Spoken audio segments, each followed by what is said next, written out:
Hello la famille, on se retrouve aujourd'hui pour une toute nouvelle vidéo. Je suis heureux de vous retrouver encore une nouvelle fois. Et dans la vidéo d'aujourd'hui, nous allons voir les conditions. Voilà, nous allons parler des conditions. Ce n'est pas du tout compliqué, c'est très simple.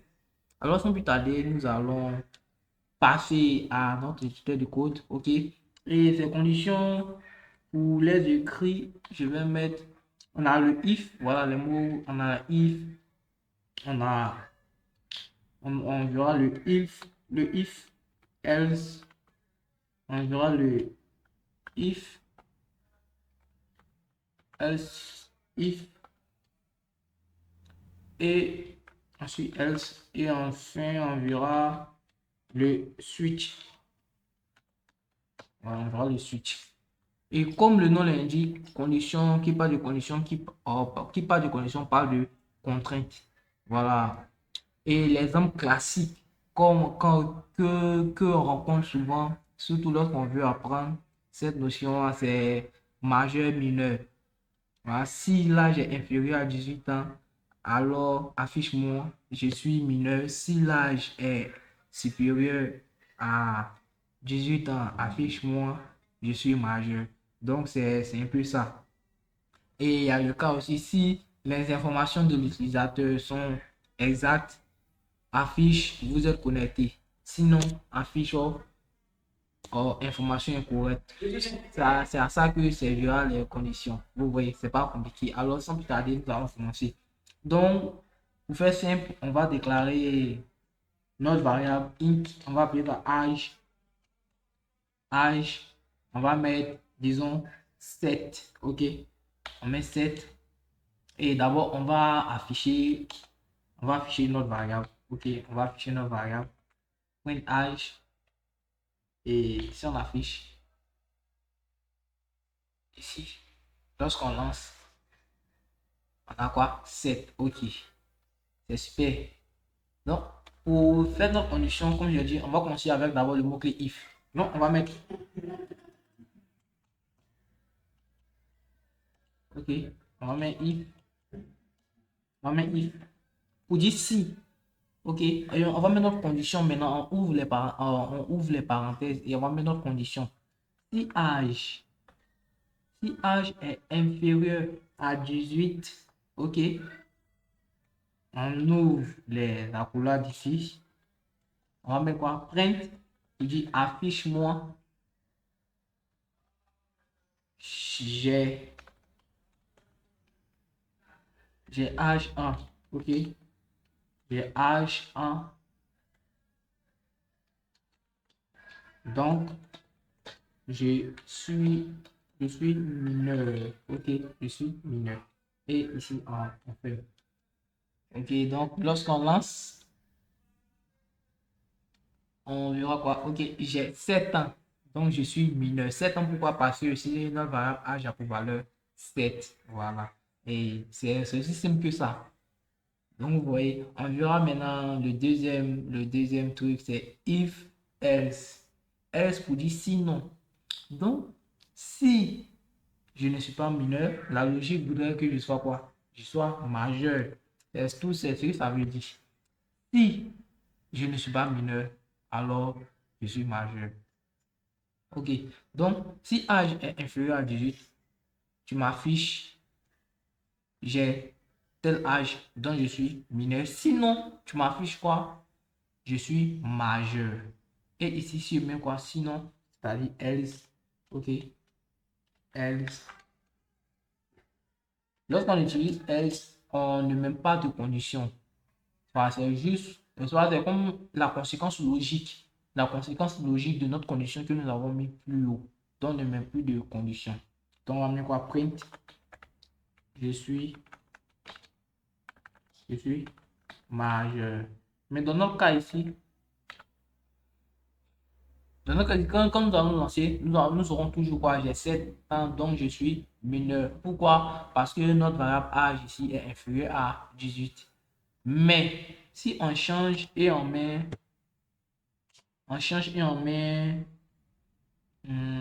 19 par exemple. OK, 19 par exemple. On met 19 par exemple. Et lorsqu'on lance, On aura quoi? Je suis majeur. Parce que, on fait quoi? If, si âge est inférieur à 18, on fait on compare ici âge. Âge c'est 19. Âge inférieur à 18, non. 19 est supérieur à 18. Donc, il ne peut pas nous afficher ça parce que quoi? On ne rentre pas dans cette condition-là. Et quand on ne rentre pas dans cette condition-là, la logique voudrait que ça nous affiche le sinon qui est là. Donc, comme 19 n'est pas inférieur à 18, alors ça signifie que je suis quoi? Majeur. Vous voyez. Dans la condition, bon, ça dépend. Vous pouvez mettre inférieur ou égal. On a déjà vu les opérateurs là-bas. Donc, ça à vous maintenant de faire ce que vous voulez dans votre condition. OK. Donc, c'est inférieur ou égal. Ici, je peux mettre 18. Comme j'ai mis inférieur ou égal, donc je peux mettre 18. Ici, on aura toujours le même mot. Si je mets inférieur ou égal, je vais mettre. Bon, si je mets inférieur ou égal ici, ça peut pas être mineur. On va pas être celui qui a 18 ans ne peut pas être quoi? Mineur. Donc, bon, c'est juste pour vous dire, vous pouvez mettre ce que vous voulez ici. OK. Donc, je vais en dire légal. On verra ça plus tard. Maintenant, le troisième, c'est if, else, if, else. OK?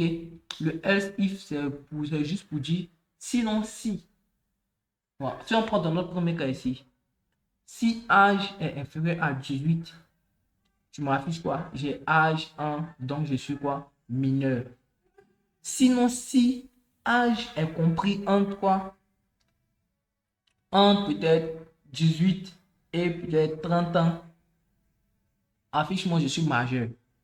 Sinon, si âge est supérieur à 30 ans, affiche-moi, je suis adulte. Voilà, ce sont les petits trucs comme ça. Ou bien dans un autre cas, je peux. Bon, on va continuer le même exemple. On va continuer le même exemple. Vous allez voir.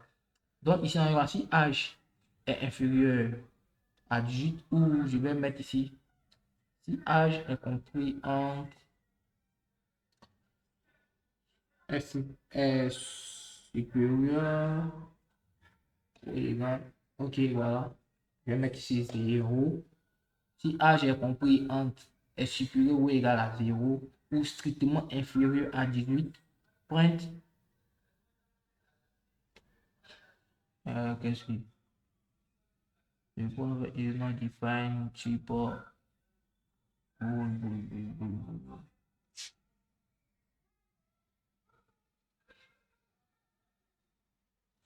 Âge.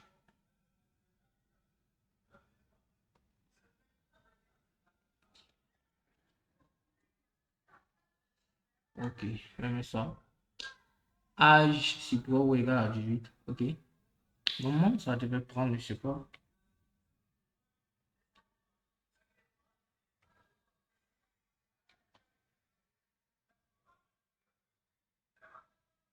The parameter is not defined for variable. Est-ce que c'est pas les typos? Bon. Je vais prendre l'exemple parlant pour ça. On va prendre peut-être temps. On va mettre string. On va plus un string temps. Ok. Je vais mettre 3. Ok. Non, je vais mettre plus. Et plus. Ok. Bon.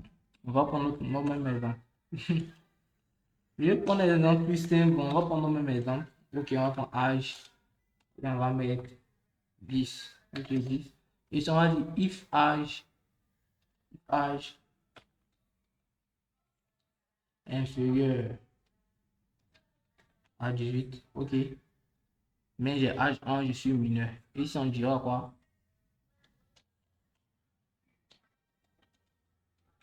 Else if âge. Ok. If âge, mais si j'ai.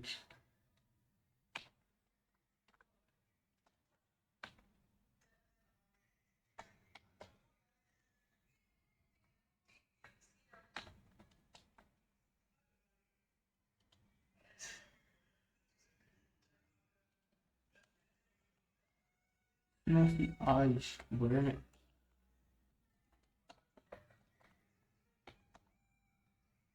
âge égal à 18. Ok. print,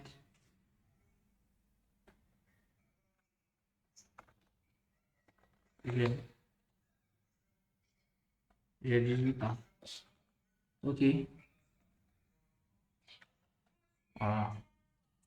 Et ici aussi, on peut faire plusieurs else if, hein. Je peux aussi mettre encore un else if. Je vais-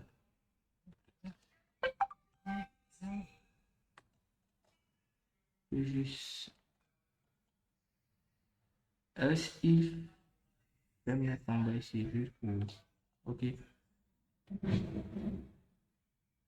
Else if for age égale 20. Ok. On va quoi? 20. J'ai 20 ans. Ok. J'ai 20. J'ai 20 ans.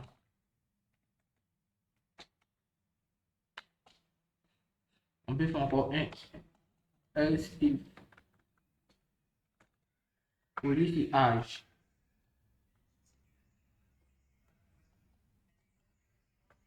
est supérieur, disons, à 40 ans. Ok. À 40. On met quoi? Point. Je suis un adulte. Voilà. Et à la fin, on peut juste dire, sinon tu nous affiches quoi? Âge incorrect. Bon, il vient ici, bon, je vais mettre le est strictement supérieur à 20, ok. Mais je suis un adulte, d'accord? Sinon, tu nous mets quoi? Âge incorrect. Âge incorrect. Donc, ici, si on lance,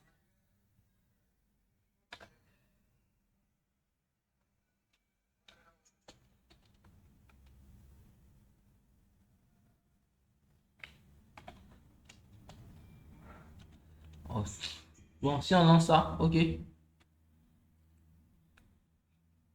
Moi, quoi, j'ai 10 ans, donc je suis mineur. Qu'est-ce que ça fait? Ici, on m'a demandé de faire quoi? On demande de comparer l'âge. Est-ce que l'âge est inférieur à 18? Si l'âge est inférieur à 18, nous affiche j'ai âge 1, donc je suis mineur. Sinon, si l'âge est égal à 18, tu nous mets quoi? J'ai 18 ans. Sinon, si l'âge est égal à 20, tu nous mets quoi? J'ai 20 ans. Sinon, si âge est supérieur, est strictement supérieur à 20, tu nous mets quoi? Je suis un adulte. Sinon, c'est si tout ça là, on ne rentre pas dans tous ces, on ne rentre pas dans tous ces conditions qui sont là, alors tu donnes même quoi? Âge incorrect. Donc, si l'âge, bon, ici, normalement, il y aura quelque chose. Parce que si, bon, c'est juste un exemple. Moi, je pourrais mettre l'âge compris, c'est ce que j'ai fait, mais qu'on pas pourquoi ça ne passait pas. Sinon, quand tu verses code, ça va passer. Je ne sais pas pourquoi si date pas, ça ne passe pas. Mais lorsque on fait là sur verse code, lorsque tu mets la condition, l'âge est compris entre 0 et 18 ans, voilà. Là, ça sera, les hommes sera plus parlant. Là, dans le cas contraire, si l'âge n'est pas compris entre 0 et 18 ans, et que l'âge n'est pas égal à 18, l'âge n'est pas égal à 20 et l'âge n'est pas supérieur à 20, ce qui veut dire que l'âge est inférieur à 0 là-bas. Donc automatiquement, même quoi, âge inférieur, âge incorrect. Mais ici, je ne sais pas pourquoi on ne pourrait pas utiliser le système d'encadrement directement, mais avec VS Code, ça passe. Ceux qui vont faire sur VS Code, ils verront qu'il n'y aura pas de problème.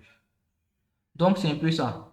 Voilà, c'est aussi simple que ça. Ok. Et l'autre raison que je voulais faire, bon, ici par exemple, si je change l'âge, voilà, je mets 18. Je mets 18, vous verrez, si je lance normalement, on doit avoir quoi? Voilà, j'ai 18 ans. Voilà, c'est aussi simple que ça. Et l'autre exemple, on fera un dernier exemple avant de passer au switch. Ici, qu'est-ce qu'on peut faire? On va mettre temps, comme je l'ai dit, string. Ok, on va mettre temps. Même météo. Ok, météo. Et je vais mettre 3. 3. Ok. Et ici, qu'est-ce qu'on peut dire? On peut dire quoi? If météo, ok, égale à quoi? Égale à froid, ok, égale à froid. Hein, quoi? Print affiche. Je, je porte mon pull. Ok, je porte mon pull. Et on peut dire sinon, sinon si, else if. Ok, météo égale à, disons, soleil, mais soleil ensoleillé, bon, voilà.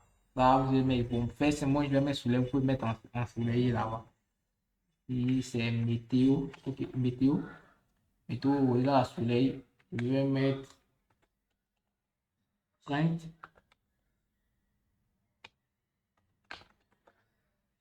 Je, je suis, je suis en boss, mais je suis en culotte, ok. En soleil, moi, je vais à la plage, je vais à la plage, je vais à la plage, ok. Et je porte mon pull up pour sortir. Voilà. Et ici, je vais à la plage. Et sinon si, sinon si météo est égal à pluie. Ok. Pluie. On va quoi? Je reste à la maison. Reste, je reste à la maison. Ok. Voilà. Maintenant, après, maintenant, si vous voulez le else, bon, c'est pas tout le coup, mais si vous voulez le mettez, c'est pas, voilà. C'est juste lorsqu'il y a une conséquence qui est une suite logique qui en découle des conditions que vous avez mis, vous mettez le else pour finaliser. Sinon, ce n'est pas une obligation, mais c'est une bonne pratique. Voilà. Lorsque c'est nécessaire ici, je ne trouve pas ça nécessaire de mettre le else. Voilà, c'est pour ça que je n'ai pas mis. Donc, ici, qu'est-ce que ça va faire? Ça va d'abord vérifier est-ce que météo est égal à froid. Si météo est égal à froid, alors tu nous affiches je porte mon pull pour sortir.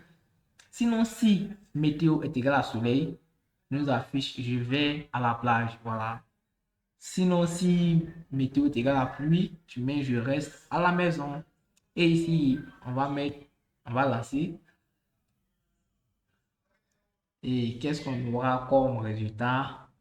C'est évident. Je porte mon pull pour sortir parce que météo est égal à froid. Mais si je change et que je mets ici soleil, ok, soleil, que je lance, ça va, mais je vais à la plage. Vous voyez, c'est aussi simple que ça. Voilà. Maintenant, ici, si je mets par exemple, je vais mettre orage. Ok, voilà. Ici, je peux mettre maintenant quoi? Non, sinon, affiche-moi. Je ne fais rien. Je ne fais, je ne fais rien. J'ai oublié de mettre le print. J'ai oublié de mettre le print. Je vais mettre print. Ok. Donc ici, qu'est-ce que ça fait? Ça met je ne fais rien. Pourquoi? Parce que il compare, il dit, si météo est égal à froid, affiche-moi ça. Il voit que météo n'est pas égal à froid, météo c'est orage, donc il n'affiche pas. Ensuite, il fait sinon si météo est égal à soleil, il voit que non, c'est pas égal à soleil, il saute. Sinon, si météo est égal à pluie, il voit que ce n'est pas égal à pluie, il sort de là, de cette condition.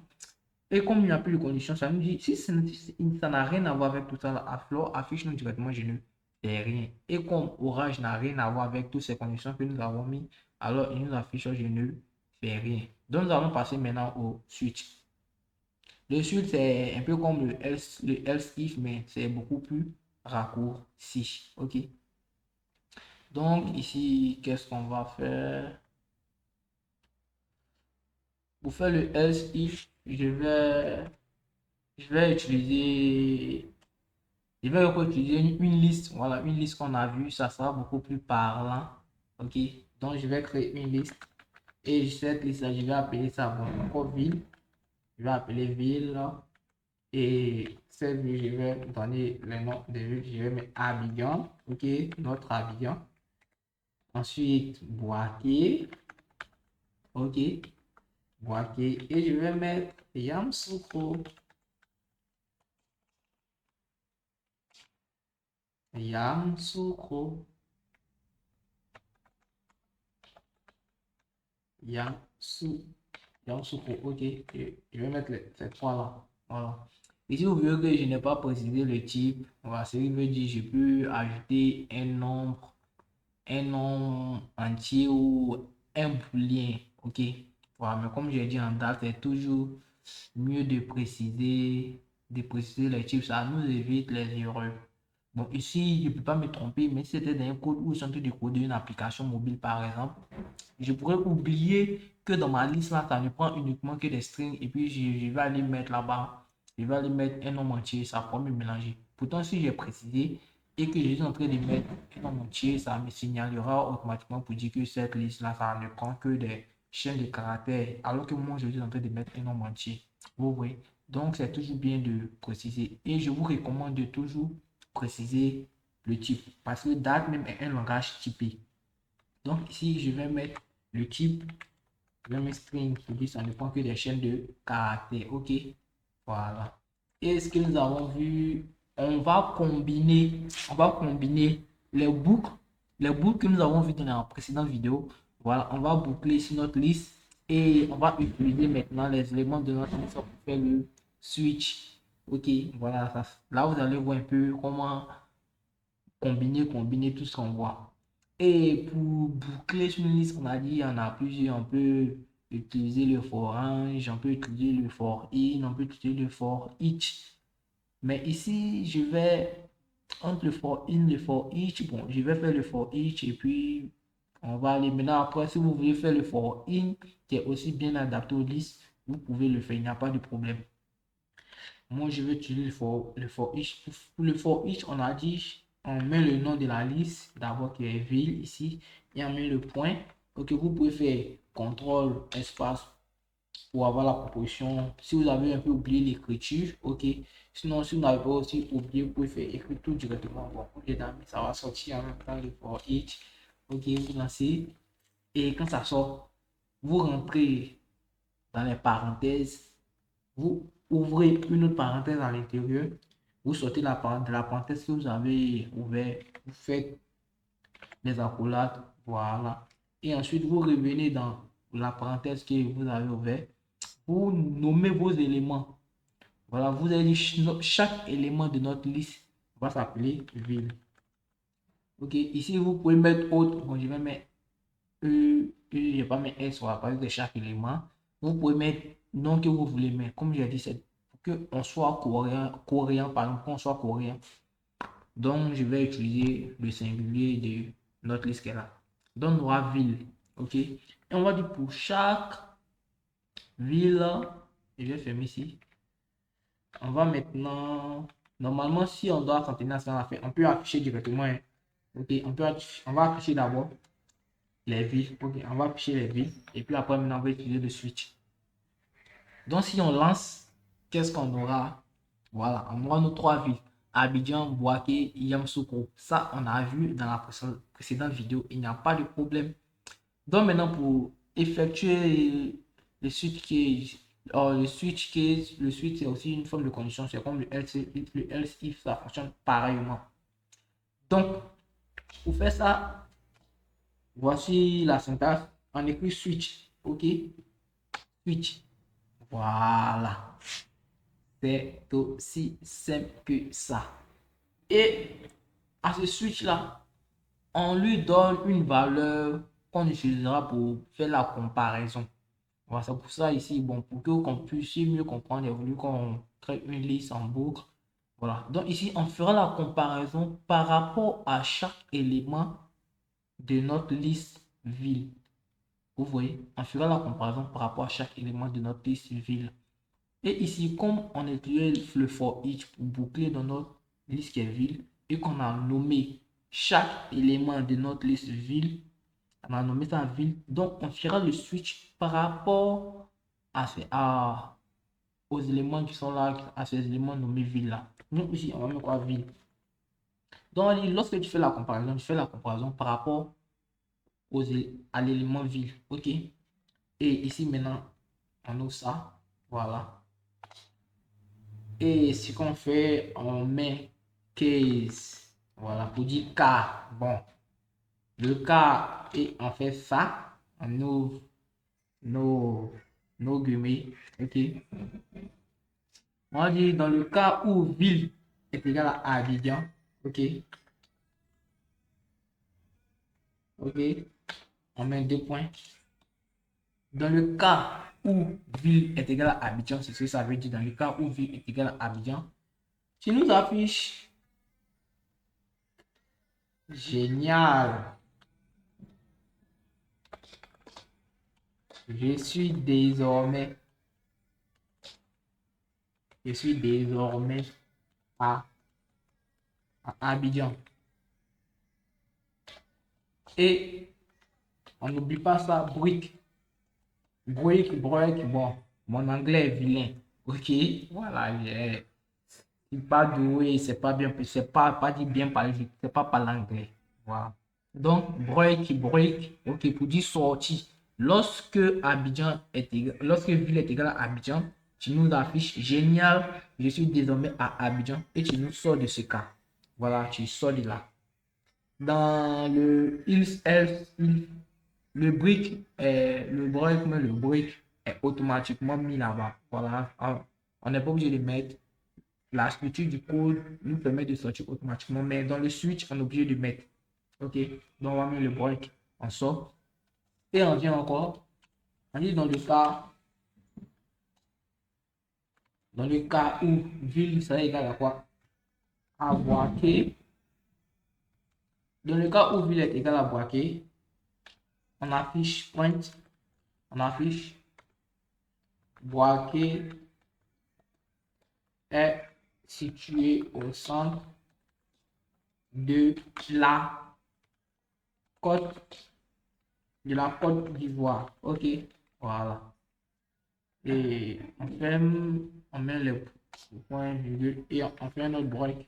Ok, on met le point virgule. Et dans le troisième cas, c'est par rapport à Yamoussoukro. Et dans le cas où notre ville, c'est égal à Yamoussoukro. Ok, c'est égal à Yamoussoukro. On met quoi? On affiche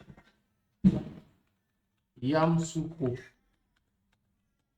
est la capitale de la Côte d'Ivoire. Ok, voilà. Et on met quoi? Break en sort. C'est aussi simple que ça. Donc, on récapitule. Donc, on dit quoi? On fait la comparaison par rapport aux éléments de notre ville qu'on a appelé sa ville, vu qu'on a bouclé.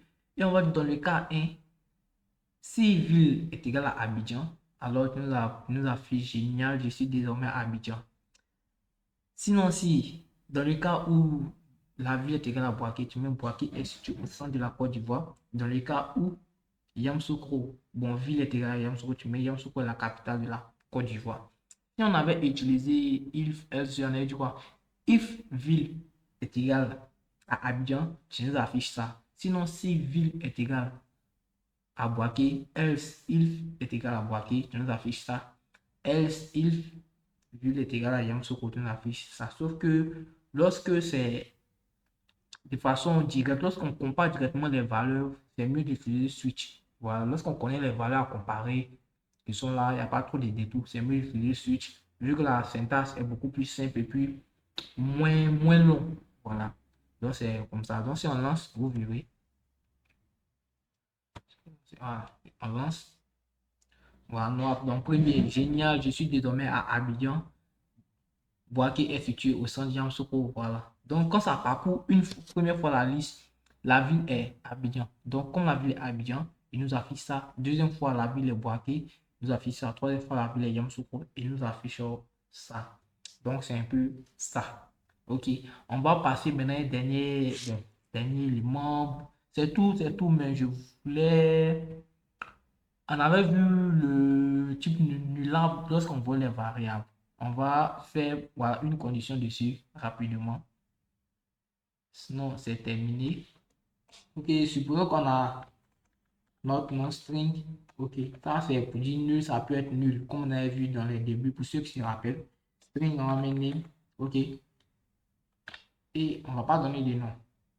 D'accord. On peut venir quoi? If quoi? If name, ok, est égal à nul. Voilà, if name est égal à nul. Print, je n'ai aucun nom. Je n'ai aucun nom. Ok, voilà. Je n'ai aucun nom. Sinon,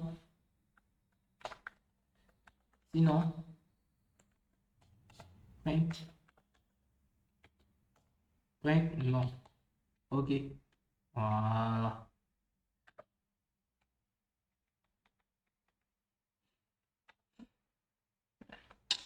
Print name. Print name. Ok. Pardon, ici, si on run, on lance, moi, quoi, je n'ai aucun nom. Vu que ici, on n'a pas de nom. Voilà. Et si on mettait ici, on mettait name égale maintenant à Hugues, je vais mettre mon prénom. Ok. Vous pouvez mettre votre prénom là-bas. Hein. Voilà, je vais faire un peu plus style de mon nom. Si on lance, on aura quoi? Hugues. On va pas dire if name est égal à nul. Prendre ça. Ici, Hugues n'est plus nul. Donc ici, on va sinon afficher non, comme Hugues n'est plus nul. Comme name n'est plus nul, ça nous affiche la valeur de name qui est Hugues, ça nous affiche. Voilà. Donc ici, ça, c'est à peu près c'est pareil que. Je vais commenter. C'est pareil que ce qu'on avait vu cet opérateur. On pourrait juste dire quoi? Name. Name ça. Alors, je n'ai aucun nom.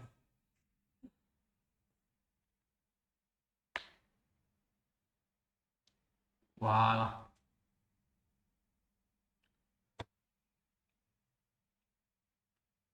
Je n'ai aucun nom. C'est sur les mêmes conditions, au fait. Je me prends.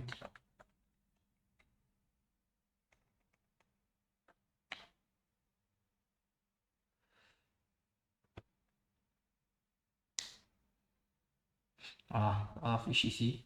Ici, voilà, ici, il y a point d'exclamation, il n'y a pas point d'exclamation. Ce sont les mêmes conditions. Voilà. Sauf que ça, c'est sur une seule ligne, c'est beaucoup plus rapide. Ça, on a déjà vu l'opérateur lorsqu'on a vu le cours sur les opérateurs. Voilà, donc, c'est une autre façon aussi d'écrire qui est là. Et ça, c'est beaucoup plus rapide et plus simple. Donc, vous pouvez faire ça directement.